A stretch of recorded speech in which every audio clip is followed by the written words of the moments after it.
Hi and welcome. I'm really grateful to be here this morning with Rena K. I know Rena from the world of organic intelligence, which has been really a rich and important training for both of us. And it's just been really lovely to be back in touch with you and sharing on the heroine's journey. And one thing that I've always been inspired by about Rena is that she really has done a deep dive on shame. Shame, which is a part of my background, a part of many of our backgrounds.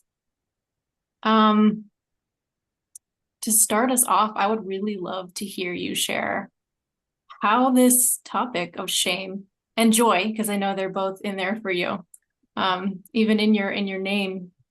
Yeah. Um, how did you uncover that as sort of the root of what you wanted to dedicate your work to? Mm.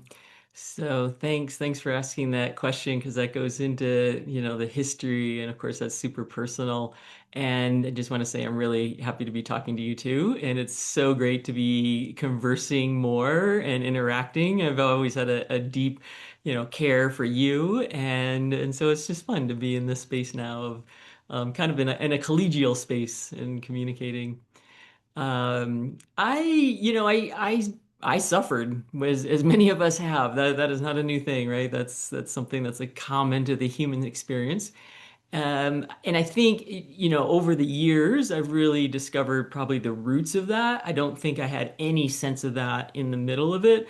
I had extreme depression starting at about fifth grade and would cry myself to sleep most nights. I did not integrate socially. From that point forward, I did a lot of withdrawing. In fifth grade, we had substitute teachers almost the entire year, so I never went Hmm. to class. I just didn't show up. And I would Hmm. wander around, and nobody paid attention and no one knew. By the end of the year, the principal says, somebody hasn't done a lot of schoolwork, so, you're not going to go to sixth grade if you don't do your work. So I spent about 4 days doing the entire year's worth of schoolwork. So it wasn't an issue of struggling with doing it. It was an issue with showing up and being Yeah. seen in public. And I used to do a lot of hiding in window sills. I'd go around this corner and just go sit in a corner and usually just cry. Okay, that's a little unusual behavior for a fifth grader. That continued and just got, as one can imagine, worse and worse and worse.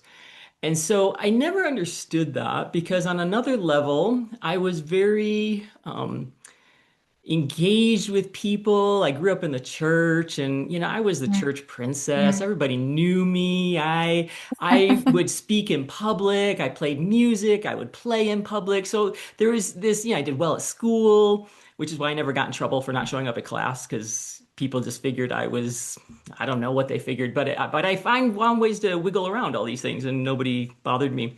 But that also meant I Mhm. didn't get help at an early age when I really could have Yeah. used it. I don't know Mhm. that anybody could have gotten me help because I don't think people understood. One, it wasn't until I think I was in grad school that I read articles that said children could be depressed, right? So that was a new concept that was even a Yeah. possibility. But the other thing is that I had a very serious TBI, a traumatic brain injury, in fourth grade when I was 9. Mm. And so it's oftentimes a good 6 months to a year. And I actually had two. I had a lesser one after that, but I had a very serious one that had landed me in the hospital. And I now can look back at that and go, oh, that was the instigating trauma that happened. It was Mm. largely a physical trauma. I think there were some other things. So I already had some issues in school, even younger than that. But that was so significant. And it Mm. created a disconnect between Mm. what I felt on the inside was possible and Yeah. what I was able to do and convey on the outside. There was Yeah. just a Mhm. strong, people would say Mm. today, a cognitive dissonance that was there. Mhm. And it just like really, you know, most days I couldn't even get myself off the floor. Like, I learned to Mm. meditate, fortunately. And so that was kind of helpful to be able to Mhm. use my time in more useful ways than berating myself. But I also would engage in these incredible negative fantasies. And the way people would fantasize maybe positive things, I would fantasize worst case scenarios and imagine them and act them out in my head and go, ah, that's a little too horrific of an ending. Let me change the story just a little bit. I Mm, never won, mm, like, got out of it. I was never a hero. I always lost, but I could lose less bad certain times, like when I had certain mhm, control over that. mhm, Meditation was certainly a process that helped create some distance from those stories. And then I also started doing a lot of like thought experiments with myself. So I would ask myself questions. So if I 30 years from now know that I will feel happy and content and life will be good, then what would I feel about today in this moment? And what if it was 30 years or 10 years from now? What if it was 50 mhm, years from now? Like I would play these experiments, or I would like imagine I could get out in space. So if I was mm, looking at myself from a tall building, how would I see mhm, myself? Or if I could be mhm. on the moon and I was looking at Yeah. myself, how would I feel? And I would find these thought experiments would start dialing down the intensity of the feelings, Yes. including the incredible feelings of shame, because at that time I wasn't working. I was living out of my car. I hope my mom doesn't hear this. She doesn't know that. I started living out of other people's offices. I mean, I was doing all kinds. I was not functionally surviving Mm, because the intensity of the emotions didn't allow me to be a productive mm, human being at that time. And mm. so then you can imagine all the shame that comes from that, right? So there's Right. there's all this intensity, and then there's Right. shame about what you're not able to do. And Right. so that became a big part of my experience. And yet I was also telling myself there's a someday I hope to figure out what it means to be fully human, fully alive. Right? Like, so which What a tells me a little beautiful bit about wish. yeah, Yes. the intensity of what I was Yes. feeling because I wasn't feeling alive and I wasn't Yes. feeling human. Otherwise, I wouldn't have come Yeah. up with that phrase, Right? right? Like, what does it mean to Yeah. be fully human, fully alive? So there's a way that I felt like I Mm. was having a very truncated human experience and it Yes. felt close to death. And yes, there was a lot of Yeah. ideation about not being alive at that time. And fortunately, I had good therapy that kept me hanging on. So all of that was, had been rumbling in me. And Hmm. slowly I was getting myself out of it.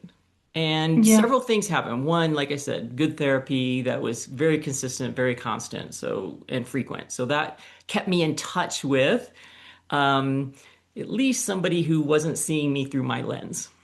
Yeah.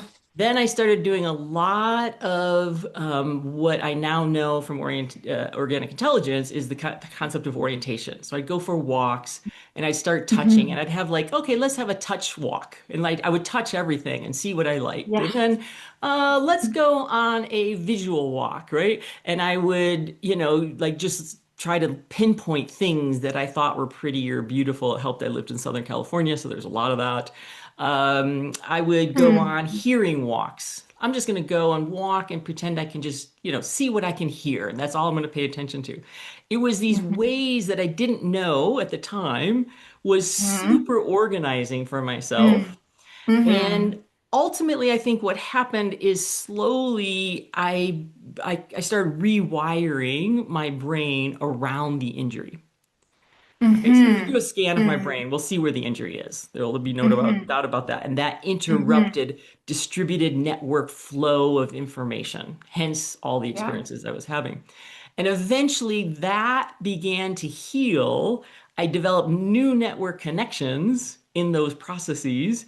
And then little by little, and we're talking 30, 40 years, of the system becoming more organized and then once I came into contact with organic intelligence, then everything started making sense of why what I was doing was working, which meant then I just dove into it more. I started finger Mhm. painting. I started big pads of paper and Totally. drawing with colors and doing all kinds of things. Whatever it was, I was trying to create experiences of pleasure. And Yeah. slowly, those experiences of pleasure, like, were starting to fill up the gaps. And the gaps were like what I was feeling miserable, horrible, awful, terrible, no good. I think there's a story with those words to it. Like every day felt that way. And then slowly I'd have, oh, but I like the smell of cinnamon, right? And so then Yeah. I, Yeah. started Something enjoying to that. counterbalance the, And yeah. oh, children laughing. Mm. Yeah, I'd start hearing little things like that. And so I started finding the different things like, oh, but I like this. Oh, and I like that. And that slowly built up what you said, the counterbalance to all of the Hmm. pain and the shame and Mm. that kind of thing. So Yeah. that's kind of a little bit of my Yeah. Yeah. backstory. And, people come to the experience of shame for many different reasons, right? So there can be in utero trauma that can create Mm. reflexes, and those Hmm. reflexes create a withdrawing process, and that could carry on through Hmm. life. Hmm. There can be Hmm. birth trauma, which I also had a Hmm. very significant birth trauma that took me many Hmm. more years later to learn, actually. And so that can cause separation and disconnection, right? And in my case, a lack of attachment with my primary caregiver. Yeah. Then there can be, familial environments that can create a Hmm. lot of shame. There can be Hmm. societal situations Hmm. and create a lot of shame. There Hmm. can be, school, being on the school playground, and, kids are all, because it's a tribe, school is a tribe, and it's divided into other tribes. And one tribe fights another tribe, and they're going to find ways to put down, judge, mock, shame other kids. And so Yeah. many people have all kinds of experiences growing up in school environments that have created lasting marks of shame on them. Yeah. And then there Yeah. is my case, it was a physical injury was really a Yeah. big part of it. Yeah. So it can come about for a lot of different reasons. And the reality is every one of us feels shame. If you Mm. don't, there's a Hmm. couple things that are true. You're either so dissociated that you're unaware of what you're feeling at all, right? Or you could be lying to yourself. That's always a possibility, right?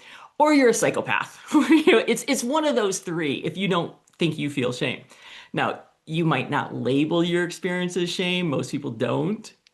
They'll either label their experiences as oh, I'm a procrastinator. I have social anxiety. What are some others that people, yes, I might engage in self-harm, but that's not shame. I have all these shoulds and kinds of Hmm. things. I'm a perfectionist, right? There's all kinds of different ways that we can label ourselves that we're not using the word shame. And yet, when you dig underneath it, that's what's there, Mm. right? No. And so, I I'm eager to go into the next piece about how to work with it, but first I really want to appreciate a lot of what you just said because you said a lot of beautiful things just now. And one thing that really stood out was this disconnect between the inside and the outside, and the way that can happen through various routes, a physical injury, early caretaking experiences, school experiences. Um, Before even going there, though, I love what you shared about, and I had a very similar experience where it wasn't till years later reading an article in school or coming across a training that it was like, aha, that's why what I've been doing fumblingly, intuitively has been working. And then it just could accelerate with that conscious awareness. But I appreciate your, even as you're talking about your young self fumblingly trying things, there was a quality in there of curiosity and maybe even compassion mm, for yourself, mm, would you say? I'm really curious if you mm, could speak to that because sometimes people want to skip that step and just go straight to how do I fix it? mm, Um, is there anything that you mm. want to say about what it was about your what got you to the point where you were just open to keep trying and taking these walks and having these thought experiments despite the fact that so much of your physiology wanted to collapse? Yeah. Yeah. I think so. So I'm going to go along with the theoretical concept that organic intelligence is basically has in their name. And that is that there's some kind of innate wisdom, intelligence. Some people, like in the pre and perinatal space, they'll use the idea of there's a blueprint, like we're born with a blueprint. There's Mhm. some, there's something that is intrinsic to our nature. And I had a roommate one time who was a high risk labor and delivery nurse. And she Mhm. had all kinds of incredible stories around labor and delivery, and especially in a high risk environment. But she's talked about how you could pretty much tell an infant's personality from the moment they were born. And Mhm. as nurses, they had five groupings of that just by how the infant came out and then how they responded to the world. And it was to me really profound to think about, yes, there is something about temperament. So in other words, Mhm. all of our pain, all of our problems, it's not just our parents' fault, right? There's a being that's coming into the world that is already somewhat had some wiring taking place. Most people talk about that in terms of say like temperament. That's the psychological word for it. Mhm. So I do believe there is something in me that was, motivated and driven to figure things out. So I would say all the time, you know, my neighbor looks happy. Now, she may or may not have been, but she looked happy to me. Why am I not happy?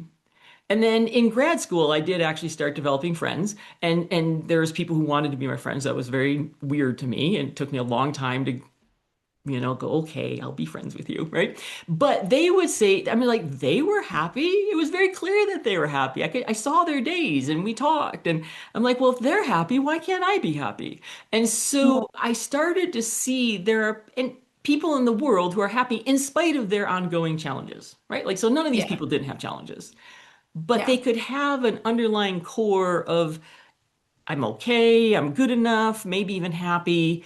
And so there is a part of me that's like, well, if they're alive and they can have good Mhm. experiences and I'm alive, then surely I can have good experiences.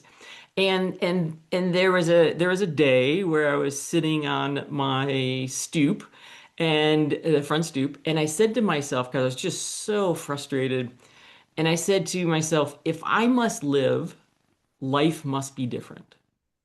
It's Yeah. just words that Yeah. just, it's like, if Yeah. I'm gonna Yep. live, if I have to Yep. live, because I was dealing with, Mhm. do I live or not live? And I finally decided, no, I'm gonna live. Well, if I must live, life must be different. And then, Yes. as if like a voice Yeah. from the heavens came down and said to me, I know it's my own voice, but it felt like that. So, if you're going to make it different, if it's going to be different, you have to make it so, Yes.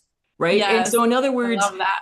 there is no power out there that was going to make it happen for me, right? So Hmm. so Hmm. the incredible responsibility that forced me to take in that moment is like, oh, I am Hmm. responsible for my life. I'm Hmm. responsible for my happiness. Hmm. So I guess we gotta go to work and figure Hmm. this out. And Yes. and that partly would probably be a little of my own temperament, my own kind of drivenness that was probably popping up there to Hmm. override the brain injury that was not allowing me to function that way. And mind Hmm. you, nobody talked about the brain injury. I mean, I told my therapist, I told the massage person, I told my cranial sacral. I mean, I told people about it. Nobody ever talked about it. So in my mind, it was irrelevant to what I was experiencing. I had no connection that might Hmm. be a key to why I was struggling and suffering as much as I was. So in that was this sense of, oh, I've got to do it. So where do we start? And the first thing I did was I got a big piece of the post-it board and I stuck it right behind my where I was sleeping. Let me say what that was, right? And then I got a bunch of markers because I thought big markers would be good, and big colors, lots of colors, right? So I went bought from Staples a whole bunch of markers, and I just wrote on the board, I like dot dot dot. Yeah. And every Yeah. night I would go, so did I come across something in my day that I liked? Well, yeah, Hmm. I did, right? Hmm. Or do I have a thought going back to childhood of something I liked, right? The first Hmm. thing I learned to bake as an 8-year-old was these Hmm. cinnamon crispy things. I don't know, right? Like, and I loved it. And so cinnamon was on the list, and strawberries, and Gerber daisies, and like I would just start putting on the list leaves, leaf crunching. That was a big one. Um, on that list, I would just keep putting and finally I just filled the whole thing out. I'm like, oh my gosh, I like a lot of things. I must be happy. Hmm. Right? Hmm. And so I started walking around going, well, since I like all these things, I must be happy. And and Yeah. it's almost like I don't know, in a sense, talked myself into that was my reality at that point. Yeah. And so Yeah. there is a Hmm. way, and we talk about this in organic intelligence, of my Yeah. attention was shifting from all the things that were wrong. I was still living out of a car. I still was not paying my bills, right?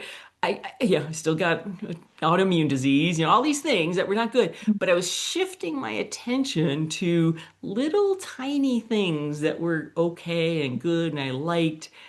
And Hmm. again, like you said, that started making that counterbalance Yes. neurologically, right? Yes. And Yes. and so the Yes. system started changing. My system began changing. Hmm. And Yeah. that was a Oh. big part of the process. But I think there is something also just intrinsic to myself that I also think is intrinsic to everybody. That Yeah. that most of us want to live. If we choose to end life, it's because we want to end pain. Hmm. Not that we want to Hmm. end life. Not It's that life. No. it's Yeah. pain that we're trying to get away from, Pain. right? Yeah. And Yeah. so if we can dial down the pain in any way, shape, or form, then the natural inclination is like, I want to live, right? This is Hmm. cool, right? Hmm. So, I really appreciate that you pointed to that moment because, of course, I spoke about this with you last week, that sort of light in the clouds moment. mhm, Um, and you use the word responsible because I do think sometimes people will have a negative connotation of that word. But when you break it down, it means response able, right. able to be in this co-creative relationship with life. And like you said, not just be rescued by some higher power, but actually develop a sense of self. And I love that as you did that, the first thing you did was start to name what brings you joy. Like that's what agency gives us, right? That's what being responsible gives us, is the ability to say, I'm going to actually train my attention over here to this, even if it's 5% or 1% of my reality. So Mhm. with that in mind, I would love for you to maybe um, you also mentioned shame as being something that we all experience, which to me means there's probably a biological reason for it that probably means that there's a positive side to it, which is the whole point of this whole conversation, right? About the counterbalance is that all things have a positive and a negative when we have that space that you spoke about. And I love that you talked about all the ways your young self found ways to take space. I did that a lot as a child as well. Like I'd write poems about being on the moon. And it was tempting to sort of beat myself up. Why do I want to escape life? But there's a way of recognizing, oh, and I recognize the same thing eventually later. Like that was my system helping me to start to develop this witness capacity, not to stay there forever on the moon, you know? But to be able to do this counterbalance. So, with that in mind, I'd love for you to speak to shame and its positive nature that can help with the process of beginning to heal it and find that Mhm. oscillation. Yeah. Yeah, that's a good question. It's super in astute that, anything that survives this long in our evolutionary history has to have beneficial reasons to it. And so I think, the number one thing is to remember that we grew up in very small tribes. And those very small tribes were always warring with other small tribes. that was by and large, we sometimes have the noble savage view of early primitive life, but if we look at history or even modern peoples who are untouched peoples by civilization, and once they do have contact, you discover how much they are fighting other tribes, and that's a constant of their experience. There's some occasionally that there's not, and usually that when that's the case, there's been abundant resources. So as a result of this early history of existing in small tribes, you can't escape, right? If you're a member of a community of 24 or 36 or 50 people, there's no way that you aren't known and visible, which means anything you do, everyone knows about it and also reflects on the tribe. So if there's some way that you are not pulling your weight, or if there's some way you are trying to, cheat everybody else and take more of your share of something, or if there's some way that you embarrass the tribe in front of another tribe, anything like that, you would, one, be found out, and two, be at the risk of being excluded from the tribe. And to be excluded from the tribe was not, you just don't belong, right? Go to the next city, right? As we can do today. If I'm Mhm. excluded from my tribe today, and that happens, people experience that all the time. Mhm. Well, you just move Mhm. to the next town. I mean, I moved several thousand miles from home, right? So you just can move and go find a new tribe. That wasn't the Mhm. case then. To be excluded meant Mhm. death. Yeah. And so Yep. we have wired into our systems that being excluded equals Mm. death. Mhm. Yeah. So one of the things that shame does is make sure that you fall in line with the tribe so that the tribe can keep going. Mhm. So that's the Mhm. strong group nature that Yeah. has been guiding things. But it also has an individual benefit, right? So if you do something as a little kid that's going to be harmful to yourself, obviously that would be harmful to the whole tribe, then everybody has to make sure don't do that. Mhm. So if you're about to go pick up the poisonous snake that you see, and all of a sudden people go, start yelling and screaming at you, you're going to suddenly jump back, recoil, and it's important. It's important that that picture of that poisonous snake gets tagged with this really high emotional response Yeah. so Yeah. that you stay away from it. So Yeah. shame also is a big part of how we are being not only socialized, but basically understanding what keeps us alive and what keeps us safe. So Mhm. today it looks like, dad's cooking at the stove, and little, Mary comes up and she starts reaching for all the stuff on the stove, and dad yells just before she's Mhm. about to touch the hot thing, Mhm. and she Mhm. recoils. Same thing. Mhm. Mhm. Little, George is running after a Mhm. ball, and that ball's heading for the street, and mom screams bloody murder to get George to halt Yeah. in that moment. Yeah. In other words, to freeze, to get them Yeah. to stop the forward motion of the behavior. And the input has to be strong enough to stop the forward motion of the behavior and recoil. Yeah. That is a child in that moment is experiencing shame because they were Yeah. pursuing something they're really curious about, they're interested in, Mhm. and suddenly they get yelled at. Mhm. And Mhm. and well, that kept them from burning themselves or getting hit by a car or, picking up the poisonous snake or all the things that it protects the child from so they can grow up. So that's Mhm. another Mhm. benefit that it has. Um, Go Go ahead. ahead. Yeah. Yeah. Well, I was just gonna say I can already see why it makes so much sense, obviously, when a tribe is oriented, um, why that would be so important. And I'm really curious, and maybe you're gonna go here next, but how do we contend with that in a world where there's a lot of disorientation and compounded trauma? And people are receiving those signals from parents, authorities, politicians, the whole gamut of Right. cultural authorities that are actually not oriented. And the thing that they're doing to stop the person is actually not truly in the best Yeah. interest, but actually comes from trauma. Yeah. Yeah. So I'm gonna go back to our my examples here and then add another layer to them that often can happen, right? So Hmm. let's say you are, approaching the stove or the hot item, and then parent screams and yells, and so you recoil. Hmm. That isn't going to be the problem. Even though you'll collapse, even though you'll cry, if the parent at that point goes, I know you were very interested in, I'm sorry, I had to yell, but this is hot. Let me give you this instead. You can play with this, Hmm. like Like helps sense the making child, yeah, of, make sense of what yeah. happened, right? That's Hmm. not going to be an issue at all.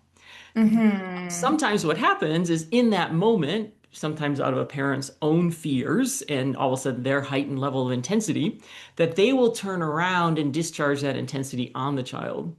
And they will yell at the child and go, how many times have I told you not to do this? You must be stupid. I've been telling you and you aren't listening. Why can't you be obedient? Like whatever they use, whatever language they Yes. use. But they Yes. will now add shame to a Yes. situation that's already got shame in it. Yes.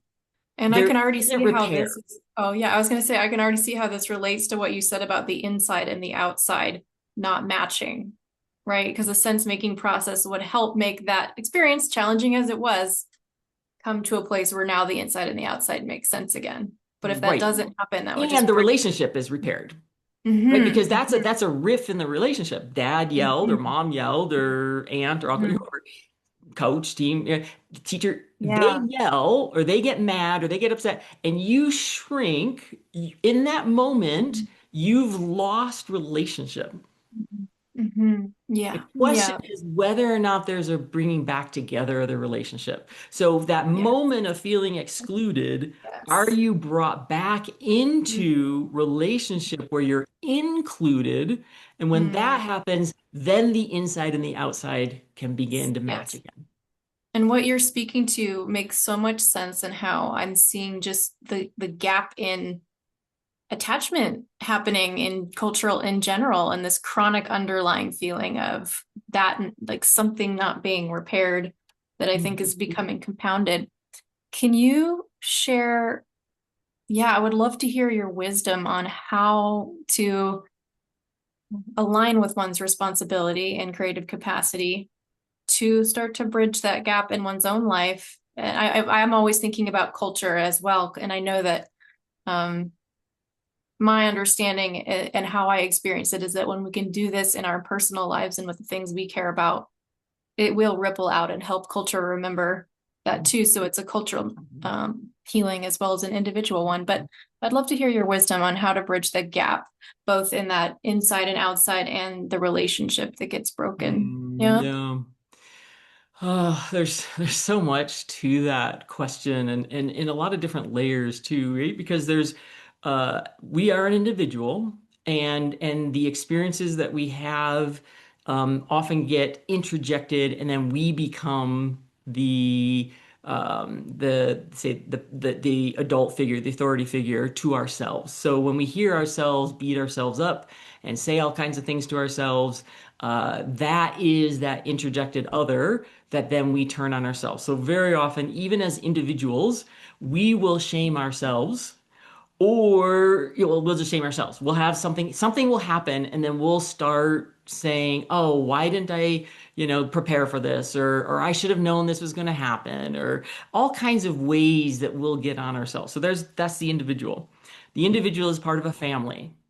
And so now we have those relationships, and that's, the smaller tribe that we're a part of. However, that family looks as you're growing up, and however intact or quote unquote unintact it might be, right? So now we have those relationships and the nature of those attachment relationships. But then we also have the clan. And these are harder lines, like when we were in a tribes of 50 or 75, that was very clear. And you were a Mhm. 5 mile walk through the jungle or through the prairie to the next tribe, you knew the boundaries. Now Mhm. those boundaries are much more fluid, and we don't Mhm. always know what our tribes are, but we might be part of subcultures, and that will be a kind of tribe. And so that oftentimes is now being developed around identities. There could Mhm. be subcultures in terms of religion, subcultures in terms of ethnicity. Then we've got the slightly larger subculture of what does it mean to be American versus, French or Spanish or Japanese or Chinese, right? Like, so those are these cultural things. And so there can be all kinds of shame that comes down from that level.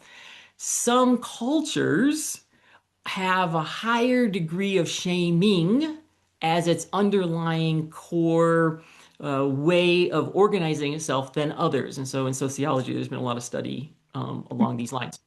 But we also Mhm. know that shame doesn't exist only amongst humans from in human to human relationships. So, anybody who has a dog, yes, we might be projecting a little bit, but we know when that dog is feeling either shame or guilt for Yeah. behavior that they have done, Yeah. right? Mhm. And that Mhm. is because they have a level of consciousness that is high enough to understand tribal relationships. That, a dog understands who its owner is, and if the owner is upset with it, it will then exhibit these kinds of feelings because domesticated dogs won't do as well in the wild. So food is not as easy to come by as it is from the kitchen of the owner, right? So as a result, even animals can have this experience. So I'm saying all this to name the layers Mhm. which Mhm. this can be coming from. Yeah. On a cultural level, and I think this is important to say, on a cultural level, in the US traditionally has not been a high shame culture.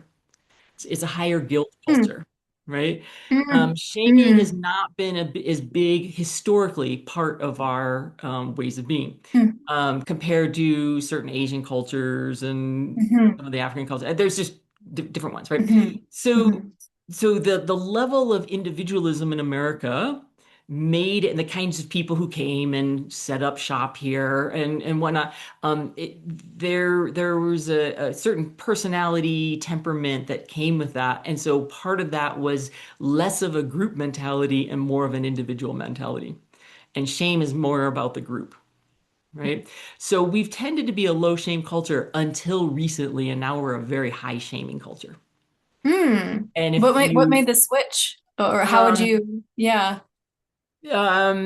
without getting into all of the dynamics that, I mean, one, there's been an increase that's been happening for quite some time. So if you look Uh-huh. at Donald Nathan's book, Pride and Shame, he Mm. starts looking at historically 1200, 1600, 1800s, 1900s, and been tracking largely in an American context because that's where he was thinking from the Mhm. levels of shame that were increasing. So that's been going on for a long time. But when I would say when communism and Marxism in the 1930s was really taking a foothold, a big part of Mm. communist Marxist ideology is to be shaming of the other, Mhm. of whoever is not going along with the program. So we know if you look at Maoism, Stalinism, anywhere in the Khmer Rouge, like anywhere where communism took hold, snitching on your neighbor or your family member was critical to your own survival. So Mhm. shame is super high. Same thing in North Yeah. Korea, right? So in Yeah. these cultures, shame is really high. So I actually think when that started developing in the US and growing and in the 60s and 70s and then Yeah. currently too, there's been an increasing level of kind of moral righteousness then Mm. that is used as shaming Mm. and the anti-colonialism, and trying to Yeah. deconstruct Yeah. colonialism, deconstruct the patriarchy, deconstruct these big Yes. constructs, which Yes. are not about individuals, they're about constructs. Right. What Right. happens is by bashing the construct, you are thereby bashing the individuals who might identify within that.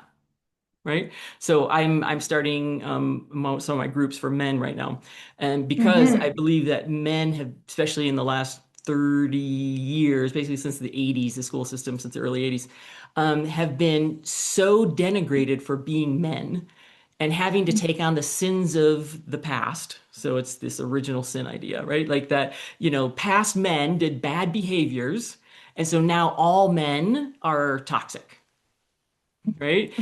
As opposed to certain men have done certain bad things, right? Hmm.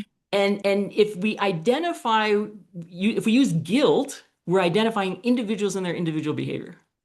As Hmm. soon as we go into the collective and naming groups and what groups do, now we're in Right. the territory of shame.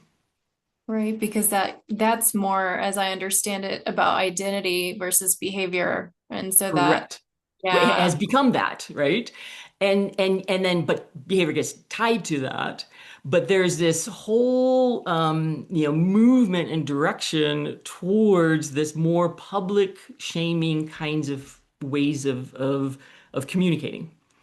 So that's one thing, Yeah, and yeah. that has Hmm. its own problem and it has its own kind of solutions, right? Totally. Like almost like the backlash overreaction to the original problem that Right. doesn't really repair the actual The relational actual rift. problem. Yes. Exactly. Well, and this is the thing. You can't repair the past. Mm, There's nothing we can do about the utter awfulness of slavery that has existed for mm, like forever and ever and mm, ever in human history. mm, There's mm, nothing we can do about mm, that happened. mm. We can Mhm. celebrate that by and large it's over. I mean, it's not entirely over, as there's still examples of it throughout the world, right? But we can celebrate that in human consciousness has grown to the fact that we don't accept that. It's unacceptable, right? And we'll Yeah. shame people who Yeah. engage in that behavior. Yeah. But we can't do anything about the past. Hmm. The only thing where we can do repair is be with an individual in the present. So Yeah. if you Yeah. and I have a breakdown, you and I can repair.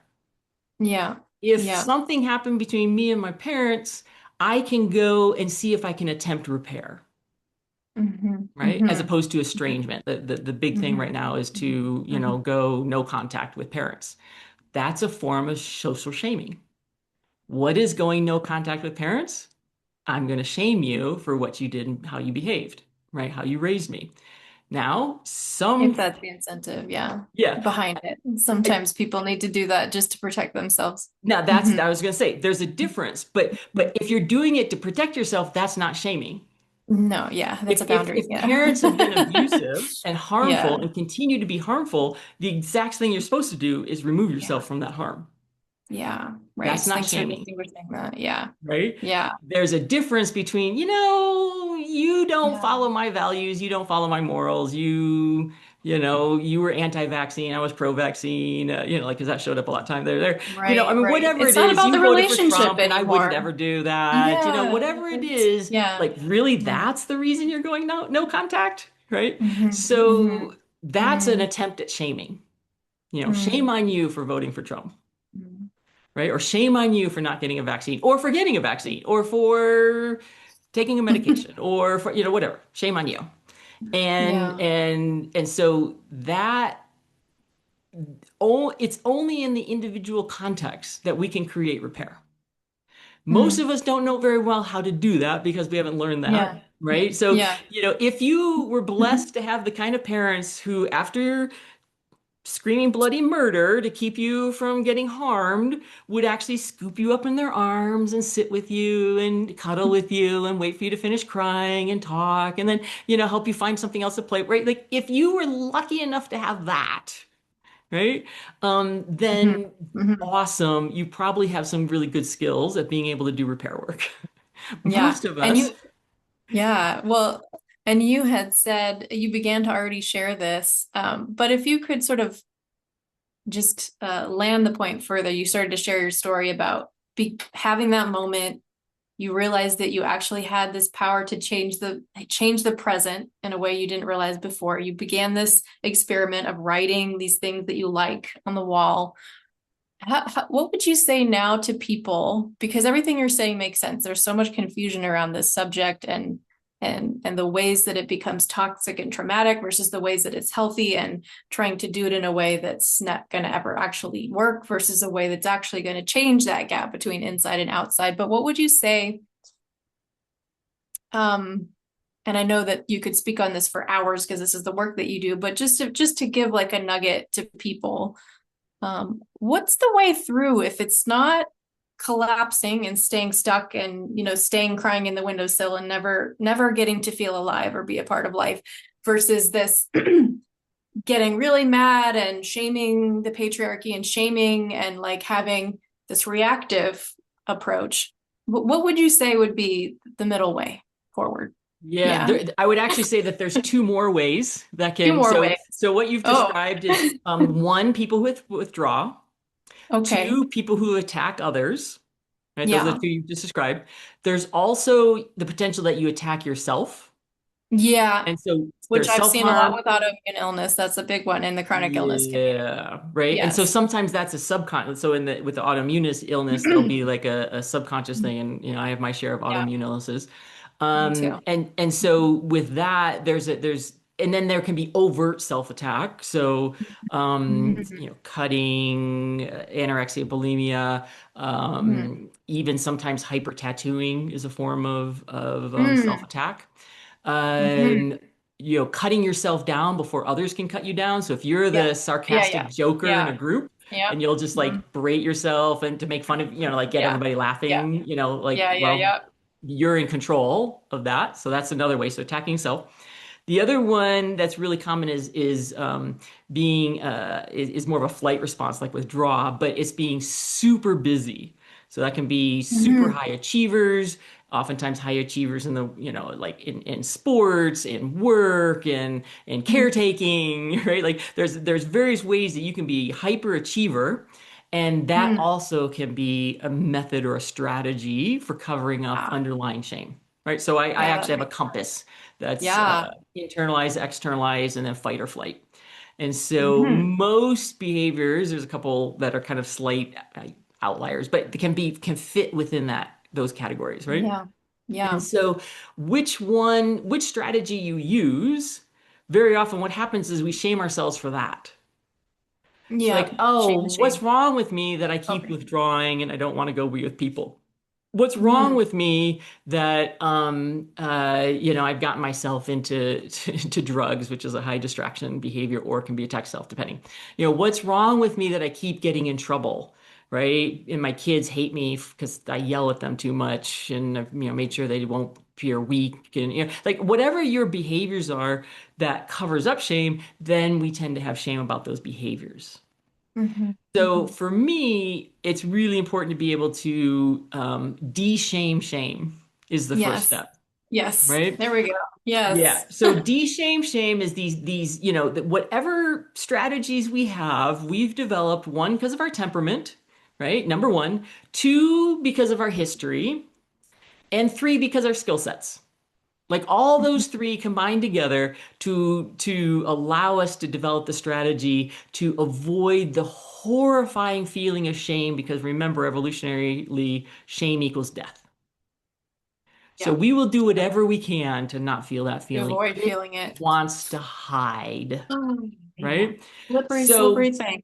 yeah, it is. So I don't want to go poking at your life to try to figure out what your original shame thing is or what you're trying to cover up. That's just not going to do any good, actually. Most of the time, we don't even know what it is. But the process of trying to excavate shame by figuring out what was life and our history and all that stuff, that is just going to take us down to drowning in the rabbit hole of our past, right? So the shift of orientation that I've already talked about is this shift for finding what is one true about reality, and the way we see what's true about reality is observe what's in the external environment. So what is in our external environment, the plant, the tree, my stuffed animal, the card somebody gave me, the lights, the vase, the flower, like all of these things are neutral. And it's a start for us to try to Hmm. get into neutral territory and have Yeah. input coming into us that is along the lines of being more neutral. Yes, For I love most that of us, neutrality. Yeah. neutral is boring, right? We don't actually like neutral. We want high intensity. And so people Yeah. come to me, and they're either in high intensity pain or they're trying, like, I want excitement, I want joy. I'm like, no, you don't, not yet, right? Because these are too high of Quality first. intensity. Yes, Exactly. Let's start yes. really just one little step and We one gotta little get step. free of the pattern first, and then we can Exactly. build a new one. Yes. Exactly, right? So, Yeah. even though joy is a big part of my the work I do, it's called the Journey of You, so the acronym's joy. That's a big part of the Yeah. experience of life that we want to expand our capacity to feel, but we have to Hmm. first expand our capacity to feel that which is pleasant and pleasurable and neutral. And Yeah. so that's the thing that I did unwittingly. I didn't know how important that was. Now this is what I teach people to do. And it's these processes of finding little moments, like you said, maybe 1%, right? That feels better than the last worst moment. Well, that's my gauge. Whatever's your last Yeah. worst moment, if we can have some moment that's better than that, we're good. And if we can recognize that, if we begin to have some awareness of that, and that's some of that observer self you're talking about, if we can Yeah. observe going, oh, I didn't love work, but nothing bad happened at work compared to, when my boss last yelled at me, like that was my last worst moment. So today, nobody yelled at me and I just did my work. I didn't like it. I'm not happy with it, but it wasn't bad, right? So Yeah. sometimes we're just less bad is still better. Yeah. Sometimes that's You where know, yeah, as I'm listening to you, it's like I can feel, I know this is in some ways like the bridge we're trying to gap around how neutrality can actually be such a liberating mm, experience. yeah. Like just listening to you, I can appreciate how much I've practiced that because I feel this sort of inner peace come in as you start speaking about neutrality. I wonder if, as we sort of get closer to wrapping here, and then I do want to ask you a little bit about your work, but what would you, how would you explain the texture and felt sense? And of course, it's unique for each of us, but just to kind of bring more stabilizing and positive sense to what the gift that neutrality brings, and then also the pleasure that can come from that, and how someone can know that that's actually where they're steering themselves versus Mm. this more addictive intensity that you just differentiated. But how can Mm. we know that we're really getting into the really healing territory of neutrality and Mm. pleasure? Yeah. Such a big question, and I'm almost hesitant to talk about it because there we can shame ourselves for anything. So as soon as I put this out, somebody out there is going to Oh, I shame can't do that. themselves, I'm not able to do that. Yeah, I hear you. right? So thank you for But acknowledging that. but there is something to being able to come to a point where rest and Mm, yielding into support is possible. And that is not easy to come by. So when we've been living in high intensity states, I don't usually try to talk to people like, find ways to rest or, go out in a hammock and yield into the hammock because immediately there's going to be parts of ourselves that are like, oh, I can't do that. And the intensity is going to come in and we're going to get really aware of it. So but it would be an evidence that one is able to be in neutrality, one, if they're able to not have to have as much intensity in their life. And so that would be being okay with boring, right? And what's interesting is chicken like soup. those who've done Buddhist practice know that meditation within the realm of neutral is one of the most complicated practices that there is in Buddhism. A lot of people Mm, go towards Buddhism, they're just trying to get rid of the high intensity stuff. And then as they practice and practice, increasingly it's like, what's it like to hang out in these very nuanced spaces of neutral? So it's not yes, as yes. simple And as it I is. love that you said nuance because neutrality is not flat. Yeah, it's Exactly, actually right? quite a deep. place. Right. Yes. But basically, one of the things that we would say is as a marker, Mm, as a way to go, oh, I'm moving along in the path, would be that one's attention can be in the external environment and less the internal experience. So shame is a very internal experience. And we even I heard somebody say the other day, comparisonitis is comparing my insides to somebody else's outsides, mm, right? mm, Because shame is in mm, an internal state, and it's mm, what we think about mm, ourselves and feel about ourselves and the sensations that we're having, the images we have about ourselves. mm, That's mm, all internal. The mm, neutral space is going to be outside of us mm, in the general world, unless the world is not safe right now. And so there are places in the world that it's not safe, right. right? Yeah. So Yeah. the external environment in that situation isn't neutral, but in that situation, you want to be in a heightened state of awareness so that you know when to act, right? Yeah. So that's a different case scenario. But if we're not in a state of threat, right? So in a family environment or like there's all kinds of ways one can be under actual threat, not just you don't like me and therefore I feel unsafe. When there's actual threat to life and deep emotional wounding, that's not going to be a neutral environment, and we want to be attuned to that and we want to take action accordingly. Right. When that's not happening, the fact that a helicopter just flew by, the fact that out of my peripheral vision, I can see a bunny hopping by, right? Like those are things that are happening external to my environment that I can be aware of even in this conversation with you. Yeah. If Yeah. I I was love super this. Yeah. stressed about this conversation with you, I wouldn't notice any of that at the same time, Yeah. Right. right? Yeah. Yeah. This is, and this might be a good chance too for you to share a little bit about how your work has grown. But what's coming to my mind is also shifting, and I know you've done this a lot longer than me, but shifting to working in groups and how it feels like it has created, it makes me think a little bit of what you shared too about our original small groups that we grew up in. And it seems to be an environment where it adds complexity, but also it increases the possibility for this kind of healing that you're talking about, Yep, which I find especially important right now in the world, yep, to be absolutely. getting on that bandwagon. So I wonder if you could share both a little bit about what you found in doing this with groups and also just any advice you'd have, because a lot of people are working with groups now, but around being a shame aware, maybe that's not the Mm, right word, but like sure, aware of I the get it. healing power that a group can have with shame, because it's going to be present. It's inevitable, right? Right. Shame is Yeah. always present, and whatever group you're in, it's going to be Yeah. there because everybody's going to compare themselves to the other in some way because there's an Yeah. almost infinite, technically you can't say almost infinite, so I'll just say there's an infinite number of ways you can compare yourself to another, right? Yeah. And so because of that, it's always bound to be there. The The reason I went to groups is one, because I like groups, because I'm a teacher at heart, and it's way more fun to me. So Totally. that's Yes. just the truth, right?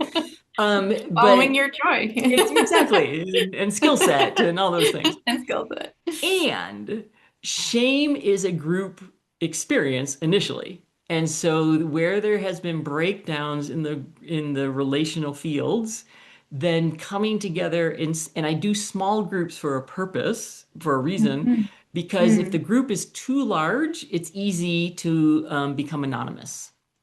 And Mm. so, and you can carry out your usual behaviors. So I work in groups of 6 to 8 maximum, Mm. sometimes four. So I used to Mm. say 4 to 8. And that's a small enough group to be able to be seen and experience, a little bit more realistic mirroring back to you. We don't spend time talking about shame. We don't dive into shame. What you actually get is one of the things that we didn't get very often is people begin to delight in you for what you delight in. It's a Yeah. primary developmental process is to be Yeah. delighted in for what we delight in. And so Mhm. I do my best to make sure that the group feels safe enough, Mm. that there is adequate comfort. And when there's a need for adequate comfort that needs are attuned to, those are some of the things I'm doing to make sure those early developmental pieces are at least present in the group environment. But the key one is to be delighted in for what you delight in. And so when people start sharing their likes, when people share their goodness of, different moments they had in childhood, when they talk about good moments that they had with caregivers, even though those are usually mixed, there's always something good because you're here.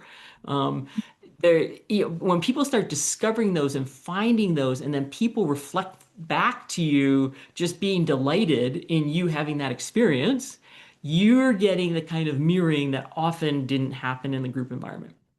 And you see this, like I've got all kinds of videos of like, I think there's one video that's coming to mind. It's a young girl. She's probably 10, 12 years old, and it's in a community in Africa. I can't even remember the country, sorry, because that's a big continent. But in Southern Africa, and there's a whole group of people, and they're in a living room, and she's singing it's a call and response. She's singing the main part, and the rest of the adults are singing the response back to her. And you see her, she's really shy at first. And then as this call and response takes place, she's getting happier and happier. And then they're getting happier and happier. And you're like, that's how it's supposed to be, Yes, the right? gap is closing. Exactly. And so that's what I try to create in the group is that feeling of Oh, the call and response experience so that people can find their own feelings of one, connection to themselves, and two, a sense of competence pleasure, the pleasure in their own competence. And that's the first level group. Those are the main things that we're working on. And then the other groups, we work towards increasing confidence, removing blocks on the physical level that might be, like injuries or reflexes or developmental movement patterns. We're removing those blocks. And then my final course is all around movement towards happiness. And so it's a whole yeah, series to move from shame into self connection, other connection, confidence with yourself and in relation to others, and then finding your own quality of right. sustained happiness. So, Yeah, uh, and I'd love to put whatever link in the description below for people to find you as sure. well. I love what you said about p delighting in each other's delight. That feels like a really, really good note to end on. Um, yeah, any last words you want to just say as a message? I mean, first of all, I want to share with you how delightful it is to hear your full story and to see you delightfully, delighting in doing this work with other people, which is exactly the thing that was such a struggle for you. And of course, that's how it is with the heroine's journey, as I like to say. But yeah, I mean, and I don't, yeah. And any last words you want to say just to like, to wrap? I was thinking of a more specific question, but it's not coming. So I just want to give you the floor for one more minute. Yeah. Oh, wait, well, good for the time limit. I got 1 minute. You can take two if you want. Because as you know, I'll just keep going if you give me a leash, right? I'll just keep taking it. Like I said earlier, the goal is one to de-shame shame. That's the first step. And so if people are discovering that that's what they feel, then that shame is a part of their experience, then I want to encourage you to find the spaces where you can feel some acceptance, this idea of self-compassion, self-love. I am, trying to practice that. If that's your starting point, most people discover they can't do it, and that's because those experiences are something we're supposed to receive, not generate for ourselves, right? And so to be in a group like the kinds of groups you lead as well, where it's very carefully understood to minimize intensity, right? So there's lots of groups who want to maximize intensity. We want to minimize intensity and be a part of groups where we can have just basic, normal human interaction, not clouded by AI and whatnot, and come back to the fact that biologically we're still rooted in these tribal ways of being, which is singing and dancing and celebrating each other and providing, the word compassion is calm with right? And passion, feeling. Passion. It's feeling together. Yes. Self-compassion is actually an oxymoron. It's not how it's supposed to be. It's a together experience, and we're supposed to experience that within group context. So I'm a big, big believer in the Mm. importance of that, and being able to find, encouraging people to find spaces that would be available to them. And Yeah. I have a quiz on my website if you want to take the quiz and find out what your general strategies are, the shame covering strategies, and then the superpower that is accompanied with them. Because every strategy, as you mentioned in the beginning, every supposed Symptom has negative a has a supposed positive, right? So superpower. the polarity. Yep. So every strategy, whether you're roly poly poly, teddy tiger, skippy squirrel, or Oli Ouroboros, right? Whichever one you are has a superpower, and Yes. so you can find out that Yeah. in the quiz, and that's um, Mm. as long as you're alive, as long as you're still breathing, you've got another opportunity to become free Yeah. and free, in the internal sense, the external sense. I mean, like that is a movement that I want to encourage people to not give up, not give up, no matter how much shame one feels, no matter how long you have felt this. Like it was, like I said, I started in fifth grade, so I was 10 years old when I started crying myself to sleep every night, right? Yeah. Yeah. And it wasn't until I was about 49 was when I'm like, oh, I think I'm pretty much done with this. Now, you're never totally Yeah. done because there's always Yeah. shaming kind of experience going, but all of a sudden I felt like I'm done, right? Like Yeah. that's 4 decades.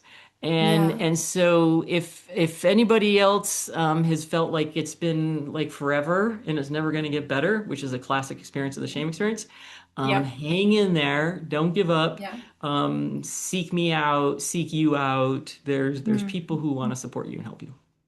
Thank you for that. That feels like the most important message of neuroplasticity, whether it's a chronic illness, whether it's a head trauma, whether it's upbringing, whatever the thing is, like we do have the capacity to regenerate and to find freedom. It's a Yeah. really important and hopeful message. Thank you so much for everything you've shared today, Thank you, and thanks Raina. for the opportunity to share with No people. problem.